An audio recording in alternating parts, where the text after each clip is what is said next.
Cette crèche municipale est importante pour notre ville, donc il fallait absolument reprendre cet investissement, cet équipement phare de la ville et investir pour le mettre aux normes thermiques, acoustiques, esthétiques, contemporaines.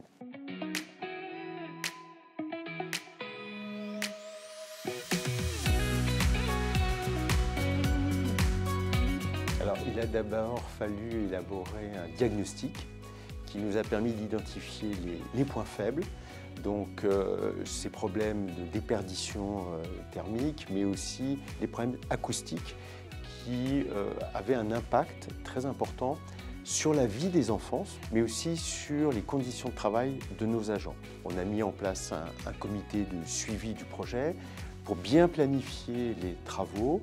Et puis ensuite, nous sommes partis à la recherche de subventions. C'était un équilibre un peu global que j'avais à l'esprit en tant que maire, à peu près un tiers d'autofinancement, un tiers de subventions et un tiers de financement par emprunt.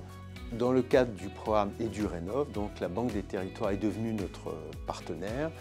Nous avons sollicité le prêt qui nous l'a accordé pour 686 000 € et ça a été déterminant. Pour essayer de travailler en concertation, on a bien sûr commencé par les agents de la petite enfance parce que c'était l'occasion de repenser également l'organisation des activités.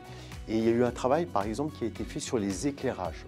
On est passé à 100% d'éclairage en LED, mais avec des nuances de couleurs selon la nature des activités des salles. Donc ça, c'était une proposition des agents.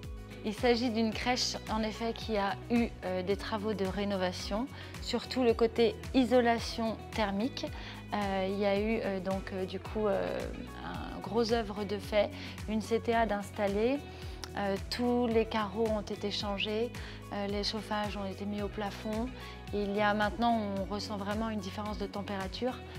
Maintenant, voilà, c'est des températures qui sont complètement maîtrisées, été comme hiver. Alors, on a été dans une logique d'innovation parce que nous sommes situés dans un réseau autoroutier très dense, près de l'autoroute A4 notamment, et il se pose la question de la pollution de l'air. Et pour les petits enfants, c'est particulièrement sensible et dangereux et préjudiciable pour leur santé. Donc nous avons identifié une opportunité qui était de mettre en place une double centrale de traitement de l'air.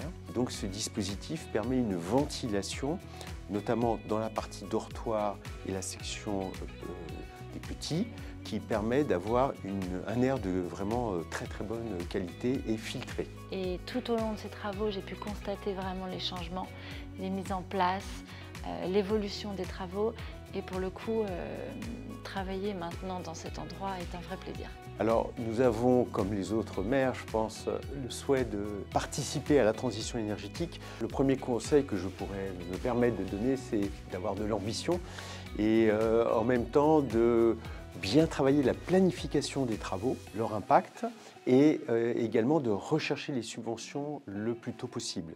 Parce qu'il y a des délais, il y a des procédures, ce qui est tout à fait normal.